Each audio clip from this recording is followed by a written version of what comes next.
نہیں نکاح ہو پائے گا تو بدکاریاں کرنے کی نوبت آ جائے گی، زناکاری کی نوبت آ جائے گی، شیطان گندگی کے راستے کھول دے گا۔ اور ہمارے یہاں کا معاملہ کیا ہے؟ ہمارے یہاں کا معاملہ ہے کہ جہیز کو جس کا کوئی عطا پتہ نہیں ہے اس کو لا کر کے اسلامی نکاح پر ایسے تھوپ دیا گیا ہے کہ اس سے بڑا کوئی کام نکاح کے اندر نہیں ہے۔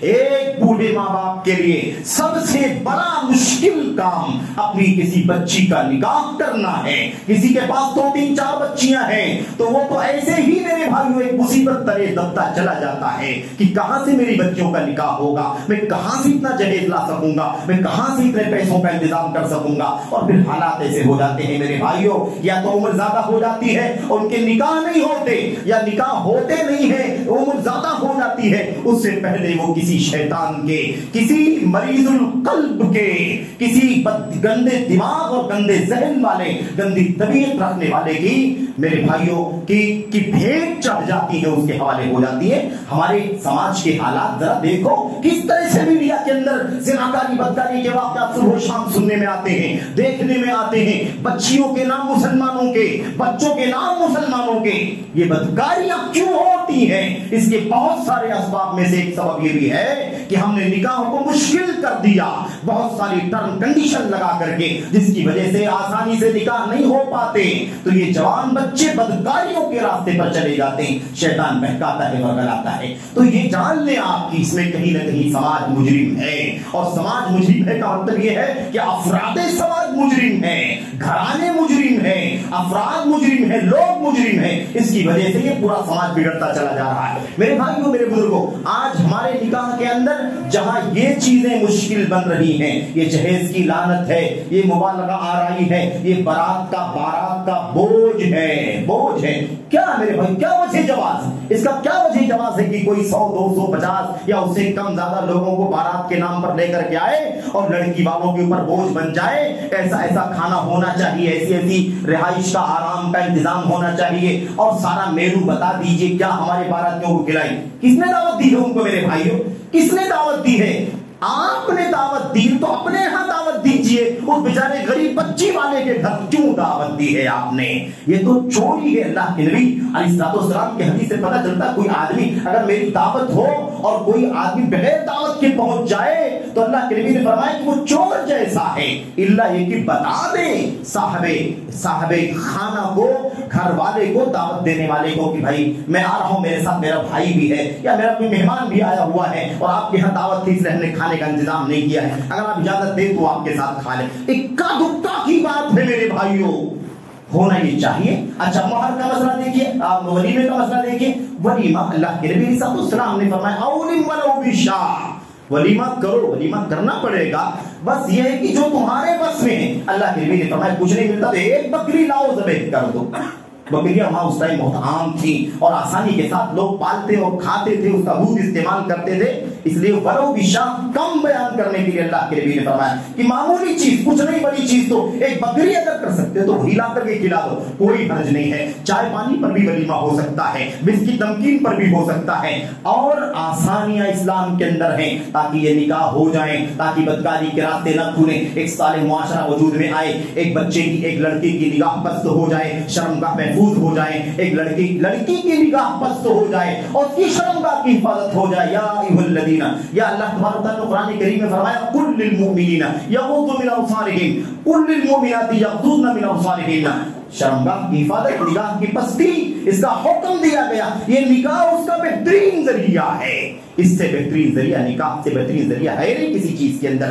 میرے بھائیوں، میرے بزرگوں، تو خلاصے کرا، اچھا منکرات آپ دیکھیں تو رسم و رواج کی بات ہوگی، منکرات سے بھرے ہوئے ہمارے نکاح کا جب آپ ہوتا ہے نا تو آپ کو ساری چیزیں ملتی۔ اور میں شروع کروں تو بات بہت لمبی، بات ختم کرنا ہے کیونکہ ویسے بھی تاخیر ہو گئی، وقت پر انشاءاللہ تبارک و تعالیٰ بات ختم کرنا ہے، سے اشارہ کرنا چاہتا ہوں۔ ہماری شادیوں کے اندر منکرات کی بھرمار ہو گئی ہے، وہی منکرات اور گناہ کے کام ہمارے نکاحوں پر غالب ہے میرے بھائیوں۔ سب سے پہلے لڑکے کو دیکھ لو، وہ جب نکاح کا دن آتا ہے، اس کی تیاریاں کرتا ہے تو وہ بال کٹوانے کے ساتھ ساتھ داڑیاں موڑ کر کے آتا ہے، داڑھی موڑ کر کے آتا ہے۔ کون سا مرد ہے، کیسا جوان ہے کہ داڑھی موڑ کر کے نکاح کی تیاری کر رہا ہے؟ بچی کو دیکھو، لڑکی کو، اسے سجانے کے لیے، سنوارنے کے لیے اسے پارلر میں بھیج کر کے میرے بھائیوں کیسی کیسی بے پردگی. اور اس کے بعد اللہ کے نبی محمد رسول اللہ صلی اللہ علیہ وسلم کی وہ حدیث لعن اللہ الواشمات والمستوشمات والنامصات والمتنمصات والمتفلجات للحسن المغیرات خلق اللہ. اپنے بالوں کو کاٹنا، بھاؤں کو کم کرنا، جسم کے اور حصوں سے بالوں کو نکالنا، اجنبی مردوں تک کے سامنے ان پارلر میں جانے کی نوبت آتی ہے. اور اگر نہ بھی آئے کوئی اجنبی مرد نہ ہو، عورت ہی ہو تو کیا جائز ہے کیا؟ لوگ کہتے ہیں کہ نہیں وہاں عورتیں ہوتی ہیں. کس نے کہا کہ عورتوں کے لیے، عورت کے لیے دوسری عورت کا سطر دیکھنا جائز ہے؟ اللہ کے نبی محمد رسول اللہ صلی اللہ علیہ وسلم نے سخت الفاظ میں منع فرمایا ہے. لا تنظر المرأة الى المرأة ولا ينظر الرجل الى الرجل. کوئی مرد کسی مرد کی سطر کی طرف نہ دیکھے، کوئی عورت کسی عورت کی سطر کی طرف نہ دیکھے. حرام ہے کسی کے لیے میرے بھائیوں. لیکن آپ کیا بتائیں، بہت ساری باتیں ہیں جو نہیں کہی جا سکتی، سمجھنے کے لیے اشارے کافی ہیں. یہ منکرات سے وہ نکاح سنت کی شروعات ہوتی ہے. نکاح سنت، نکاح مسنون شروعات منکرات سے کی جا رہی ہے. اور اس کے بعد میرے بھائیوں فوٹوگرافی کا مسئلہ ہے، اختلاط مرد و زن کا مسئلہ ہے. ادھر لگا کر کے اور زیب و زینت کر کے بے پردہ ہو کر کے نکلنے کا مسئلہ ہے. مرد عورتوں کے درمیان کوئی پردہ نہیں. اور علامہ ابن باز رحمۃ اللہ علیہ نے لکھا ہے کہ اسٹیجوں پر جو سامنے بیٹھا کر کے، ہمارے اسٹیجوں پر اللہ کا شکر ہے عام طور پر بے پردگی اس معنی میں نہیں ہوتی کہ مرد اور سامنے بیٹھیں، عورتوں کا الگ سیشن، مردوں کا الگ سیشن. لیکن یہ بھی کہیں نہ کہیں منکرات اس کے اندر ہوتے ہیں، کیونکہ کچھ نہ کچھ اختلاف ہوتا ہے. عورتیں بچیاں مردوں کی طرف، مرد بچوں کی طرف، بچیوں کی طرف آتے جاتے ہیں، اس لیے بے پردگی یہاں بھی ہوتی ہے. علامہ ابن باز نے کہا تھا کہ یہ بھی ایک لعنت یورپ سے آ گئی ہے، مغرب سے، کہ اسٹیج کے اوپر منصہ کے اوپر دلہن بیٹھی ہوتی ہے، اس کے ساتھ گھر کی اور سہیلیاں اور عورتیں بیٹھی ہوتی ہیں، ادھر دولہا بیٹھا ہوتا ہے، اس کے ساتھ متعلق مرد بیٹھے ہوتے ہیں. اور ينظرون الیہم وینظرون الیہم، وہ لوگ ان کی طرف دیکھتے ہیں، وہ لوگ ان کی طرف دیکھتے ہیں. کوئی پردہ نہیں ہوتا ہے میرے بھائیوں. اور اس کے بعد فضول خرچی حد سے زیادہ فضول خرچی. اس کے علاوہ میرے بھائیوں، میرے بزرگوں، فوٹوگرافی چلتی ہے، گانے چلتے ہیں. اور لوگ کہتے ہیں گانے میں کیا حرج کی بات ہے، گانا تو جائز ہے. جو گانا جائز ہے، انکار نہیں ہمیں کہ نکاح کے موقع پر گانا جائز ہے، لیکن کون سا گانا؟ وہ بچیاں دھیمی آواز میں اور اپنے اندر بیٹھ کر کے جو بات باہر نہ جائے، نہ اس کے اندر میوزک ہو، نہ اس کے اندر تھاپ ہو، نہ اس کے اندر سر ہو، اور نہ وہ آج کا کوئی گانا کوئی چیز کے اندر موجود نہ ہو. میرے بھائیوں وہ محدود دائرے کے اندر ہے. بس کہتے ہیں کہ دف بجانا جائز ہے، دف بجایا جائے. دف ایک طرف سے وہ جلد کے سے کھال سے بند ہوتا ہے اور اسے دف کہا جاتا ہے. آج ڈھول تاشے، ایسا لگتا ہے میرے بھائیوں کہیں نکاح ہو جائے تو اتنا شور ہوتا ہے کہ وہاں آپ کے لیے نماز پڑھنا بھی مشکل ہو جاتا ہے. تو کہنے کا مطلب یہ ہے کہ منکرات سے بھرا ہوا ہے، اسراف بھرا ہوا ہے. اس کے علاوہ تصویر، فوٹوگرافی، لعن اللہ المصورین، اللہ کی لعنت ہے تصویر کھینچنے والوں پر. مردوں کی تصویریں، عورتوں کی تصویریں، فوٹوگرافی کرنے والوں کو باقاعدہ بلایا جاتا ہے، ویڈیوگرافی کرنے والے کے لیے بلایا جاتا ہے. وہ سیکنڈ پہ تصویریں نکالتا ہے، حرام سے پورا وقت گزارتا ہے. اور ہم نے کہا کہ 50 کلو کی تصویروں کے البم بنا کر کے لوگوں نے رکھے ہیں. بوڑھے ہو گئے لیکن وہ تصویروں کا البم رکھا ہوا ہے کہ ہماری شادی کی یادگار ہے. یہ صورتحال بن گئی. کون سا اسلامی نکاح ہے؟ کون سا اسلامی سماج ہے؟ کون سے مسلمان ہیں؟ کیسا مسلم جوان ہے؟ کیسی مسلم جوان بچی ہے؟ میرے بھائیوں اللہ کی قسم ہے اگر ہم نے اپنے نکاحوں کو سنت کے مطابق نہ بنایا تو ہماری زندگیوں کی برکتیں ایسے ہی ختم ہو جائیں گی جیسے ختم ہوتی جا رہی ہیں. آج ہر آدمی پریشان ہے، ہمارے بچے کا یہ حال ہے، ہمارے بچے کا یہ حال ہے، کیا کریں؟ وہ نہیں سنتا، وہ بدعمل ہے، بد کردار ہے، بے نمازی ہے، گالیاں دیتا ہے، فلمیں دیکھتا ہے، اس سے اسے تعلقات رکھتا ہے. میرے بھائیوں یہ منکرات ہماری جڑوں کے اندر ہیں. اصل جب جڑ ہی بگڑی ہو تو اس کا اثر اس کی شاخوں میں ضرور آتا ہے. خشت اول چون ہے معمار گج تا سریا میرا دیوار گج. اگر پہلی اینٹ ہی ہم نے ٹیڑھی رکھ دی تو سریا تک جانے والی دیوار ٹیڑھی ہی جائے گی, وہ سیدھی نہیں جائے گی. توبہ کرنے کا راستہ ہے, اصلاح حال کرنے کی ضرورت ہے, اپنے گریبان میں جھانکنے کی ضرورت ہے. اپنی اصلاح کرو, ڈرو اللہ تبارک و تعالیٰ سے. نکاح کے خطبے میں اور کسی بھی خطبے میں خطبۃ الحاجہ کے اندر یا ایھا الذین آمنوا اتقوا اللہ, یا ایھا الناس اتقوا اللہ اتقوا ربکم, یا ایھا الذین آمنوا اتقوا اللہ, اے ایمان والو اللہ سے ڈرو, اللہ کا تقوی اختیار کرو. اے لوگوں اللہ تبارک و تعالیٰ کا اپنے رب سے ڈرو, تقوی اختیار کرو. جگہ جگہ تقوی کا حکم دیا گیا ہے. خیر الہدی ہدی محمد, سب سے بہترین راستہ نبی علیہ السلام کا راستہ. کہاں ہے ہماری نکاحوں کے اندر نبی علیہ السلام کا راستہ؟ ذرا دیکھو, ایک نکاح بتائے کوئی سماج کا الا ماشاءاللہ جو سنت رسول صلی اللہ علیہ وسلم کے مطابق کیا جا رہا ہو. یہی وجہ ہے کہ جب وہ سستے نکاح, سمپل اور آسان نکاح کیے جاتے تھے تو ان کے بدن سے, ان کے رحموں سے مجاہد پیدا ہوتے تھے, اللہ کی توحید کے علمبردار پیدا ہوتے تھے, سنت کے متوالے پیدا ہوتے تھے, جن کے چہرے رہتی دنیا تک یاد کیا جاتا رہے گا. ان کے لیے رحمت و برکت کی دعائیں کی جاتی رہیں گی. آج کروڑوں خرچ کر کے ہم نکاح کرتے ہیں, لیکن ہمارے نکاحوں کے بعد کبھی تو زیادہ تر 2 مہینہ 2 مہینہ 4 مہینہ سال 2 سال کے اندر طلاق اور تفریق کیا تو نوبت آ جاتی ہے, یا اگر یہ نوبت نہیں آتی ہے تو عجیب و غریب بے امنی اور بے اطمینانی کی زندگی گزرتی. تو اللہ سے دعا کریں کہ اللہ تبارک و تعالیٰ ہمیں نکاح سنت, جس کو ہم سنت کا نکاح کہتے ہیں, نکاح سنت ہے نبی کریم صلی اللہ علیہ وسلم کی, اللہ تبارک و تعالیٰ ہمیں پورا نکاح سنت کے مطابق کرنے کی توفیق عطا فرمائے. اللہ عز و جل ہمیں اور آپ کو ہر طرح کے منکرات سے, ہر طرح کے گناہ سے, ہر طرح کی ناقالی سے, یہود نصارہ کی تہذیب اور کلچر کو اپنے کلچر میں شامل کرنے سے اللہ تبارک و تعالیٰ بچنے کی توفیق عطا فرمائے. آمین رب العالمین. وصلی اللہ وسلم وبارک علی نبینا محمد وعلی آلہ وصحبہ اجمعین. والسلام علیکم ورحمۃ اللہ.